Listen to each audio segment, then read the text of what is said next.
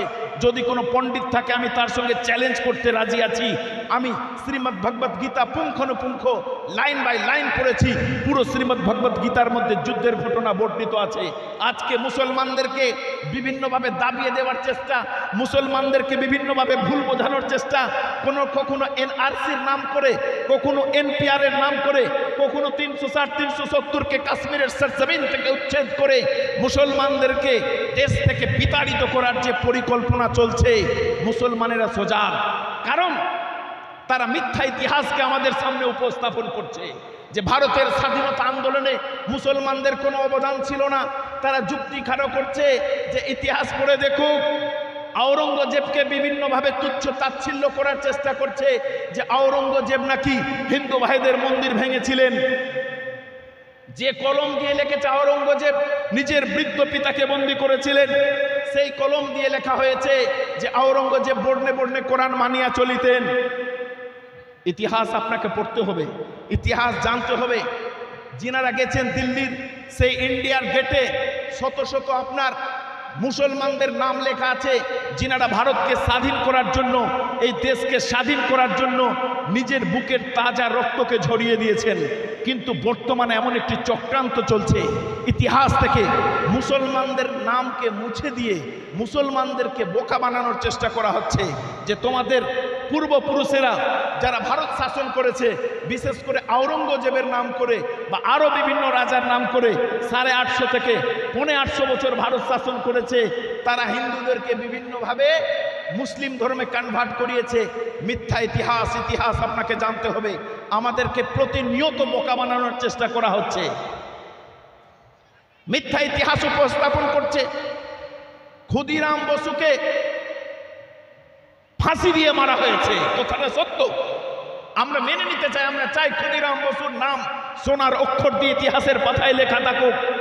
কিন্তু যে দুই ভাইকে ফাঁসি দিয়ে মারা হয়েছে, মুসলমানের বাচ্চা যার নাম হচ্ছে মাওলানা মোহাম্মদ আলী, শওকত আলী, দুই ভাইকে জেলের ঘানি টানতে হয়েছে। আপনার কালাপানির সেই জেলে গিয়ে সেই জায়গায় জেলের ঘানি টানিয়ে মাওলানা মোহাম্মদ আলী, শওকত আলীকে ফাঁসিতে ঝুলিয়ে মারা হয়েছে। ইতিহাসে আমরা ক্ষুদিরাম বসুর নাম পেলাম, কিন্তু মাওলানা মোহাম্মদ আলী, শওকত আলীর নামকে মুছে দেওয়া হলো, কারণ তিনি মুসলমানের বাচ্চা। যে ইতিহাসে নেতাজি সুভাষচন্দ্র বোসের নাম আমরা পেলাম, ইতিহাস জানতে হবে আপনাকে। যদিও আমি কম্পারেটিভ রিলিজিয়ানের উপরে বক্তব্য দিতে শুরু করেছিলাম, কিন্তু বর্তমানে যে পরিস্থিতি তাতে ইতিহাস আপনাকে জানতে হবে। পবিত্র কোরআনুল কারীম যদি বলেন যে আমরা ইতিহাস পড়ে কি করব, ইতিহাস আপনাকে পড়তে হবে। সূরা ফাতিহার এমন একটি আয়াত রয়েছে যে আয়াত আমাদেরকে ইতিহাস জানার জন্য উদ্বুদ্ধ করছে, যে আয়াত বলছে ইতিহাস আমাদেরকে জানতে হবে। কাদের ইতিহাস জানতে হবে?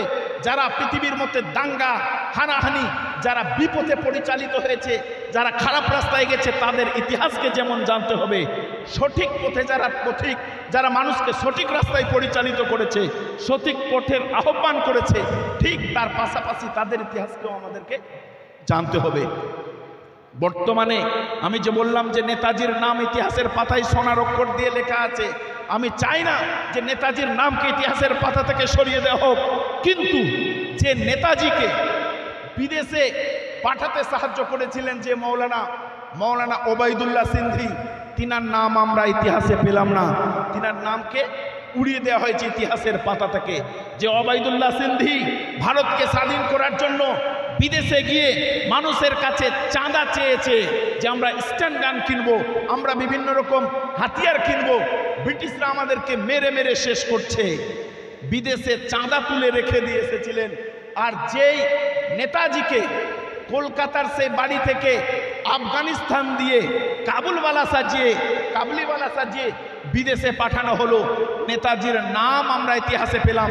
কিন্তু যে মৌলানা এত কষ্ট করে কাবুলিওয়ালা সাজিয়ে বিদেশে টাকা কালেক্ট করে রেখে এসে অস্ত্র কিনে বিদেশে রেখে এসে সাহায্য করলেন, সেই মৌলানার নাম আমরা ইতিহাসে পেলাম না।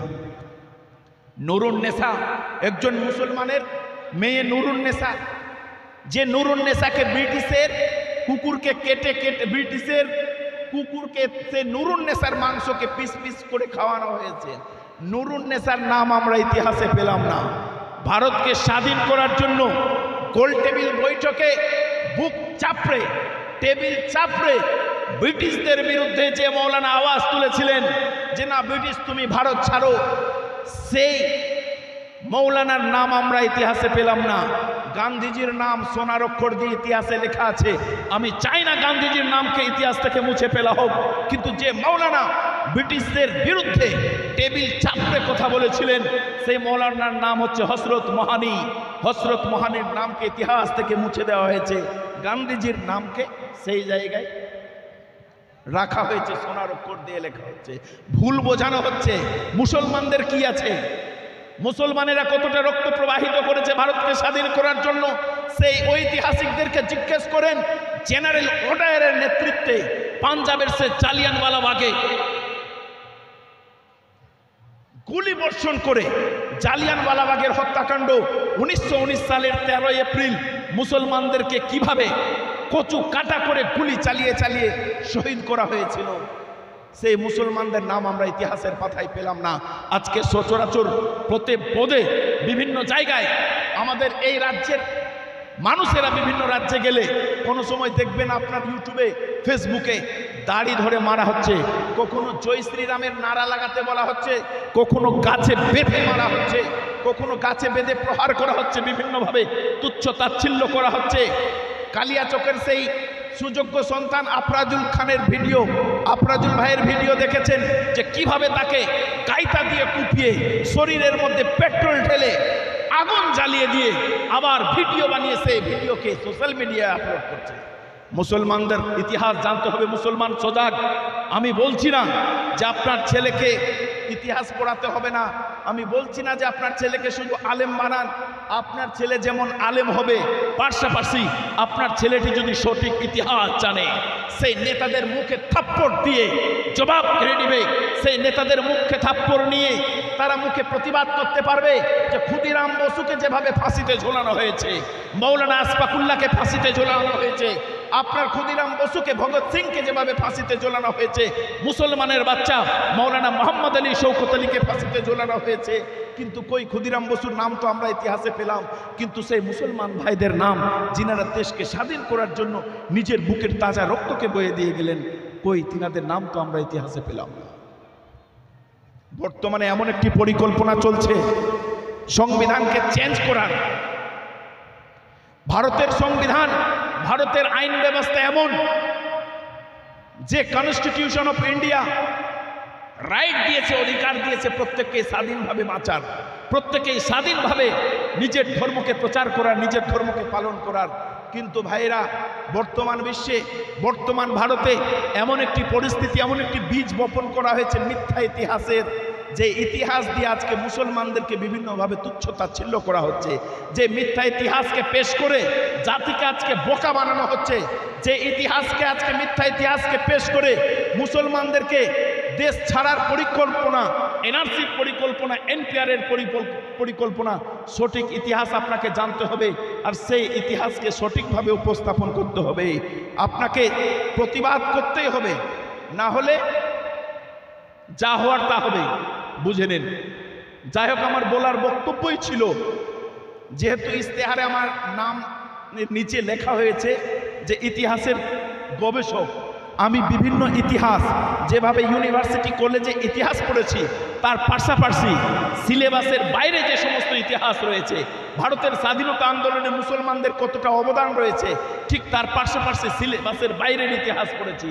কারণ এই ইতিহাসগুলোকে মানুষের সামনে পেশ না করলে, মানুষের সামনে উপস্থাপন না করলে, আগামীকালকে এসে কোনো নেতা, কোনো লিডার আপনাকে বলবে যে তুমি ভারত ছাড়ো, এই ভারতে তোমার কোনো অবদান নেই, তোমার পূর্বপুরুষের এই ভারতে কোনো অবদান নেই, ভারতকে স্বাধীন করার জন্য আমাদের বুকেরই তাজা রক্ত বয়েছে, মুসলমানরা কেউ শহীদ হয়নি বা মুসলমানদের বুকের তাজা রক্ত বইনি, বলতেই পারে।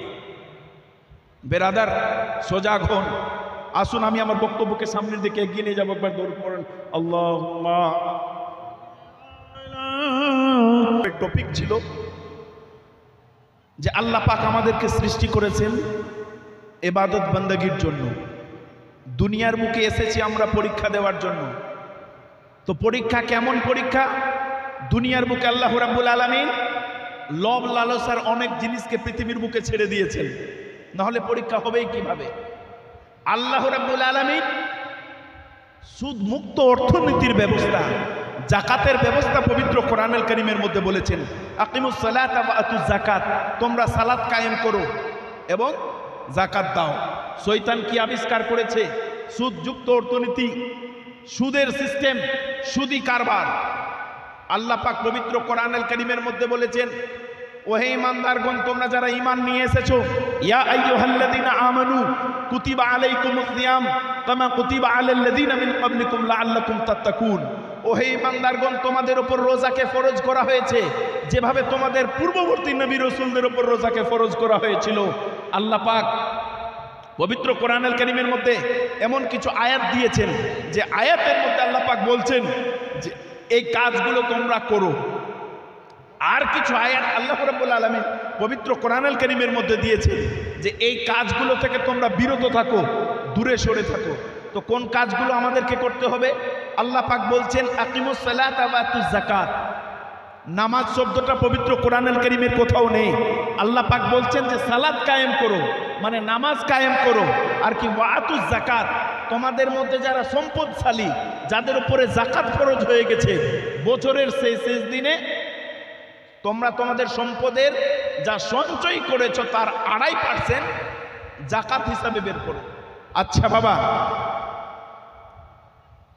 আল্লাহ জিনাদেরকে মালদার বানিয়েছেন, আপনি আপনার সম্পদের 2.5% আল্লাহ বলছেন বের করো।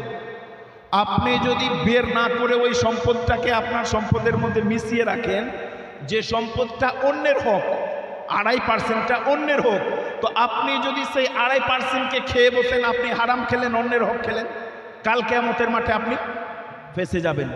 আল্লাহ পাক বলছেন আকিমুস সালাত, তোমরা সালাত কায়েম করো। নবী আমার বলছেন হাদিস পাকের মধ্যে, মুরু আওলাদাকুম বিসসালাতি ওয়া হুম আবনাউ সাবঈ সিনিন ওয়াদরিবুহুম আলাইয়া ওয়া হুম আবনাউ আসরিন ওয়া ফাররিকু বাইনাহুম ফিল মাদাজি'i। যখন তোমাদের সন্তানের বয়স 7 বছর হয়ে যাবে, তাদেরকে নামাজের জন্য তাগিদ করো। যখন তোমাদের সন্তানের বয়স 10 বছর হয়ে যাবে, প্রয়োজন হলে প্রহার করে নামাজ পড়াও, মেরে নামাজ পড়াও। কিন্তু দুঃখের বিষয়, আমরা নিজেই নামাজ পড়ি না, সন্তানকে কিভাবে প্রহার করবেন? আল্লাহ রাব্বুল আলামিন পবিত্র কোরআনুল কারীমের মধ্যে কোন কাজগুলো করতে নিষেধ করছেন? আল্লাহ পাক বলছেন ইয়া আইয়ুহাল্লাযীনা আমানু ইন্নামাল খামরু ওয়াল মাইসিরু ওয়াল আনসাবু ওয়াল আজলামু রিজসুম মিন আমালিশ শাইতান। আল্লাহ পাক বলছেন ও হে ঈমানদারগণ, তোমাদের উপর নিষিদ্ধ করা হয়েছে কি? খামারকে, মদকে। তো আল্লাহ নিষেধ করছেন যে তোমরা মদ খেও না। তো মদ আপনি খেলেন, তার মানে আল্লাহর অর্ডারকে অমান্য করলেন। আল্লাহ বলছেন তোমরা জুয়া খেলো না, আপনি জুয়া খেললেন, মানে আল্লাহর আদেশকে অমান্য করলেন। আল্লাহ রাব্বুল আলামিন বলছেন যে তোমরা ভাগ্য নির্ধারণ করো না, আপনি ভাগ্য নির্ধারণ করলেন, জ্যোতিষীকে হাত দেখালেন, আপনার ভাগ্যে কি আছে না আছে, তার মানে আপনি আল্লাহর অর্ডারকে অমান্য করলেন। কারণ খায়রিহি ওয়া শাররিহি মিনাল্লাহি তাআলা, আপনার ভাগ্যে যদি ভালো কিছু হয় সেটা আল্লাহর দিক থেকে, খারাপ কিছু হয় সেটা আল্লাহর দিক থেকে। খায়রিহি ওয়া শাররিহি মিনাল্লাহি তাআলা, সেটা আল্লাহর দিক থেকে। আমাদের এই জীবনের পরে আরেকটা জীবন আছে, যেটাকে বলা হয়েছে ওয়াল বা'সে বা'দাল মাউত, মরার পরে আমাদের আরেকটা জীবন আছে। সেই জীবনে কি নিয়ে যাবেন? আল্লাহ পাক বলছেন কিন্তু আমরা কখন মরবো, আমাদের মৃত্যুর দিনটা নির্ধারিত হয়ে আছে, কিন্তু আমরা জানি না। দুনিয়া জমিন সৃষ্টির করার পূর্বেই 50,000 বছর পূর্বে আমাদের তাকদীর লেখা হয়েছে। ভাগ্যে আমাদের কি আছে, কোথায় আসবো, আমার বাবা কে হবে, মা কে হবে, পৃথিবীর কোন বুকে আমার জন্ম হবে, কোন জায়গায় জন্ম হবে, কতদিন দুনিয়ার বুকে বেঁচে থাকবো, আল্লাহ রাব্বুল আলামিন আগে ভাগ্যের মধ্যে সেটাকে, তাকদীরটাকে লিখে দিয়েছেন। এরপরেও যদি দুনিয়ার বুকে এসে আপনি আল্লাহ রাব্বুল আলামিনের কোনো বিধান, আল্লাহ রাব্বুল আলামিনের কোনো আইনকে তুচ্ছ তাচ্ছিল্য করেন, লঙ্ঘন করেন, তাহলে কাল কিয়ামতের মাঠে আপনাকে ফেঁসে যেতে হবে। আল্লাহ রাব্বুল আলামিন বলছেন যে তো ওয়ালা তাকুলুর রিবা, তোমরা চক্রবৃদ্ধি আকারে সুদ খেও না। তো যারা সুদ খেলো, আল্লাহর আদেশকে অমান্য করলো। সুদ খাওয়ার অনেক বড় বড় পাপ রয়েছে, তার মধ্যে একটি পাপ হচ্ছে মায়ের সঙ্গে 70 বার চেনা করলে যে পাপ হয়। একজন ব্যক্তি যদি চক্রবৃদ্ধি আকারে সুদ খায়, তার আমলনামায় সেই পাপটি লেখা হয়। আমি আমার বক্তব্যের প্রারম্ভে, বক্তব্যের শুরুতে পড়েছিলাম, নবী আমার বলছেন ইদা মাতাল ইনসানু ইনকিতাত আনহু আমালুহু ইল্লা মিন সালাসাতিন সাদাকাতিন জারিয়াতিন আও ইলমিন ইউনতাফাউ বিহি। মানুষ যখন মরে যায় তখন তার আমলের রাস্তাগুলোকে বন্ধ করে দেওয়া হয়। সাহাবায়ে কেরামরা আরজ করলেন ইয়া রাসূলুল্লাহ, ইয়া হাবিবাল্লাহ, নবী গো, ফিদাকি উম্মি ওয়া আবি, আমার মাতা পিতা আপনার চরণ তলে কুরবান হয়ে যাক আল্লাহর রাসূল। আপনি বলেছেন আল্লাহ এক, আমরা আল্লাহকে দেখিনি। আপনি বলেছেন আল্লাহ এক, আপনার কথা অনুযায়ী বিশ্বাস এনেছি। আমরা জান্নাত দোজক দর্শন করিনি, আপনি বলেছেন জান্নাত দোজক আছে, আপনার কথা অনুযায়ী বিশ্বাস করেছি। ইয়া রাসূলুল্লাহ, ইয়া হাবিবাল্লাহ, নবী গো, মরার পরে আরেকটা জীবন আছে, আপনার কথা অনুযায়ী ঈমান এনেছি। ইয়া রাসূলুল্লাহ, ইয়া হাবিবাল্লাহ, নবী গো, এমন কিছু কাজ রয়েছে, এমন কিছু আমল রয়েছে, যে আমলগুলোর কথা বলেন, যে আমলগুলো যদি আমরা দুনিয়ার বুকে করে যেতে পাই, মরার পরেও আমাদের কবরে যেন নেকি পৌঁছায়। নবী আমার বললেন, সাদাকাতিন জারিয়াতিন, দুনিয়ার বুকে কেউ যদি সাদকায়ে জারিয়া করে যেতে পারো, তাহলে তোমাদের আমল নামায় নেকি চলতে থাকবে। সাদকায়ে জারিয়া কি জিনিস?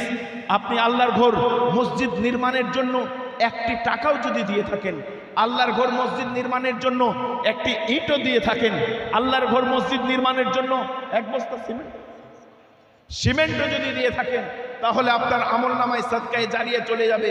আমি আমার বক্তব্যকে সংক্ষেপের দিকে টানছি। নবী আমার সাহাবা একরামরা আরজ করলেন, ইয়া রাসূলুল্লাহ, ইয়া হাবিবাল্লাহ, দ্বিতীয় আমলটি কি জিনিস? নবী আমার বললেন, দ্বিতীয় আমলটি হচ্ছে এমন জ্ঞান যার দ্বারা মানুষের উপকার হবে। আপনি পবিত্র কোরআনুল কারীমের একটি আয়াত জানেন, আপনি যদি অন্য কাউকে শিখিয়ে দেন, তার দ্বারা নারায়ে তাকবীর, নারায়ে তাকবীর, নারায়ে রিসালাত, নারায়ে রিসালাত, উলামায়ে আহলে সুন্নাত মাসলাকে আলা হযরত, নারায়ে তাকবীর, নারায়ে তাকবীর। তৃতীয় আমলটি হচ্ছে, নবী আমার বললেন, ওয়ালাদিন সালেহিন ইয়াদউ লাহু, কেউ যদি নেক সন্তানকে দুনিয়ার বুকে ছেড়ে যেতে পারে, আপনি মরে গিয়ে কবরে শুয়ে থাকবেন, আপনার সেই নেক সন্তান যদি আপনার জন্য দোয়া করে, 100% সিওরলি সেই দোয়াকে কবুল করা হবে। আমি আমার বক্তব্যকে আর দীর্ঘায়িত করলাম না। ওয়াখিরু দাওয়ানা আনিল হামদুলিল্লাহি রাব্বিল আলামিন, ওয়াসসালামু আলাইকুম ওয়া রাহমাতুল্লাহি ওয়া বারাকাতুহু। দরুদ পড়ুন আল্লাহুম্মা।